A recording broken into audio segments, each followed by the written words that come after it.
हमारे इस एक्सप्लेनर में आपका बहुत बहुत स्वागत है। आज हम पौराणिक इतिहास के एक ऐसे चैप्टर में गोता लगाने वाले हैं जो न सिर्फ रोंगटे खड़े कर देने वाला है बल्कि सामरिक बुद्धिमत्ता और रणनीतियों का एक मास्टर क्लास भी है। हम बात कर रहे हैं एक ऐसे ब्रह्मांडीय संकट की जिसने लिटरली तीनों लोकों को हिलाकर रख दिया था। तो चलिए बिना किसी देरी के सीधे इस रोमांचक कथा में उतरते हैं और देखते हैं कि कैसे क्रोध, रणनीति और शुद्ध भक्ति का एक अद्भुत संगम इस पूरे घटनाक्रम को दिशा देता है। जरा सोचिए, आप एक युद्ध भूमि में हैं, हर तरफ खौफ का माहौल है और तभी एकदम अचानक से एक गूंज उठती है, रक्त चाहिए मुझे। ये कोई साधारण पुकार नहीं है, ये माता काली की वो भयानक और कभी न मिटने वाली मांग है जिसने पल भर में पूरी स्थिति को अराजकता में धकेल दिया है। ये एक ऐसी प्यास है जो पूरे संसार को निगल जाने की क्षमता रखती है और बस यहीं से हमारे इस महासंकट का अलार्म बजना शुरू हो जाता है। तो सबसे पहले बात करते हैं माता काली के इस प्रचंड क्रोध की, जहां मातृ प्रेम पूरी तरह से लुप्त हो चुका है। घटनाओं की इस टाइमलाइन को अगर हम समझें तो स्थिति इतनी तेजी से बिगड़ती है कि कोई कुछ समझ ही नहीं पाता। जो माता अपने बच्चों पर सबसे ज्यादा प्रेम लुटाती हैं, वो इस वक्त विनाश का साक्षात रूप बन चुकी हैं। देवी अनियंत्रित होकर रक्त की मांग कर रही हैं। ऐसे में अपने प्राणों की बिल्कुल परवाह किए बिना प्रथम पूज्य गणेश जी आगे आते हैं। वो उनके पास जाकर विनती करते हैं, माता रुक जाइए, अन्यथा अनर्थ हो जाएगा। लेकिन सच कहूं तो देवी उन्हें पहचानने से साफ इनकार कर देती हैं और उन पर ही वार करने के लिए आगे बढ़ जाती हैं। कुमार कार्तिकेय किसी तरह उन्हें बचाते हैं, लेकिन तभी घबराहट में देवराज इंद्र जोर से चिल्ला उठते हैं और उनकी इस एक छोटी सी गलती ने छिपकर बैठे सभी देवताओं की लोकेशन माता के सामने उजागर कर दी। अब सारे के सारे देवता सीधे उनके रडार पर आ चुके हैं। और यहीं से शुरू होती है हमारी अगली कड़ी, गणेश जी की अद्भुत चतुराई और उनकी रणनीतिक सोच। पूर्ण घबराहट और पैनिक के बीच यहाँ गणेश जी की सामरिक प्रतिभा सामने आती है। उन्होंने एकदम से एक ऐसा निर्देश दिया जो सुनने में बिल्कुल आत्मघाती लग रहा था। उन्होंने देवताओं को माता की ही दिशा में भागने को कहा। मतलब सूर्यदेव और बाकी देवताओं को तो लगा कि ये क्या पागलपन है, लेकिन गणेश जी ने उन्हें विश्वास दिलाया और ले जाकर एक विशाल शिला के पीछे बहुत ही चतुराई से छिपा दिया।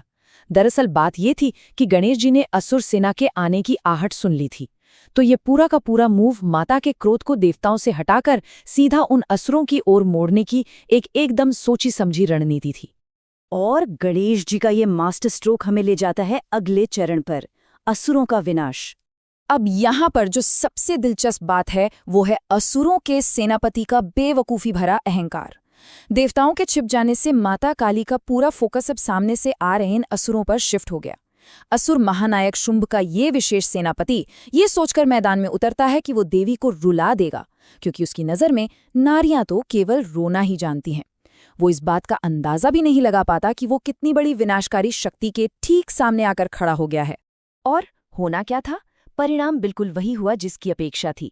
देवी ने लिटरली एक ही प्रहार में राक्षसों के सारे अस्त्र शस्त्र खाक कर दिए। पलक झपकते ही उन्होंने पूरी असुर सेना का भक्षण कर लिया। लेकिन रुकिए, जो बात सबसे ज्यादा डराने वाली है वो ये है कि इतने बड़े विनाश के बाद भी उनकी भूख शांत नहीं हुई। सब कुछ खत्म हो जाने के बाद भी मैदान में बस वही खौफनाक नाद गूंज रहा है, और रक्त चाहिए मुझे, अभी भी बहुत भूखी हूं मैं। इसी के साथ पैदा होता है इस कहानी का सबसे बड़ा सवाल, महादेव को जगाने की दुविधा, एक भयंकर धर्म संकट। राक्षस तो समाप्त हो गए, लेकिन देवता अभी भी बहुत बड़े खतरे में हैं। कार्तिकेय ने यहाँ जिस विरोधाभास को हाईलाइट किया है वो एक बहुत ही भयानक कैच-22 सिचुएशन है जिस पर हमें गौर करना चाहिए। एक तरफ माता काली की कभी ना मिटने वाली भूख सीधे सीधे प्रलय को न्योता दे रही है, और दूसरी तरफ शिवजी अपनी गहन तपस्या में लीन है। अगर उन्हें अचानक जगाया गया तो उनका क्रोध भी पूरे ब्रह्मांड को भस्म कर सकता है। मतलब आप कोई भी रास्ता चुनिए, वो आपको टोटल डिस्ट्रक्शन की तरफ ही ले जा रहा है। एक छोटी सी गलती और सब खत्म। लेकिन इस धर्म संकट से निकलने का रास्ता हमें मिलता है अगले भाग में, ऋषि मार्कंडेय की स्तुति और शुद्ध भक्ति की शक्ति। इस एक्सट्रीम लेवल के क्राइसिस में देवताओं को ये समझ आ जाता है कि अब दिमाग, बल या कोई भी युक्ति काम नहीं आएगी। अब जरूरत है पूर्ण पवित्रता की। कार्तिकेय सजेस्ट करते हैं कि महादेव के किसी परम भक्त को ही ये मुश्किल काम सौंपा जाए। तब ऋषि मार्कंडेय आगे आते हैं और शुरू करते हैं शिव पंचाक्षर स्तोत्र, नागेंद्र हाराया त्रिलोचनाया। ये मोमेंट इस बात का सबसे बड़ा सबूत है कि जब आपकी सारे अस्त्र और रणनीतियां फेल हो जाती हैं, तब सिर्फ सच्ची और निस्वार्थ भक्ति ही रास्ता खोलती है। और पता है, ये रणनीति एकदम 100% काम कर जाती है। ऋषि मार्कंडेय की इस स्तुति के प्रभाव से शिवजी बिना किसी क्रोध के बहुत ही शांति से अपनी तपस्या से जागते हैं। एक भक्त की एकदम प्योर और सिंपल पुकार ने उन्हें उनके गहरे ध्यान से बाहर ला दिया, और इसी के साथ महादेव के क्रोध से होने वाले प्रलय का वो बहुत बड़ा खतरा हमेशा के लिए टल जाता है। लेकिन कहानी अभी खत्म नहीं हुई है। अब आता है शिव का अंतिम उपाय, जो इस घटनाक्रम का आखिरी मोड़ है। महादेव जाग चुके हैं और सारे देवता अब राहत की सांस ले रहे हैं कि चलो अब सब ठीक हो जाएगा। लेकिन स्थिति यहाँ और भी ज्यादा खौफनाक हो जाती है। माता काली को शिव के वहां आने का कोई आभास ही नहीं होता।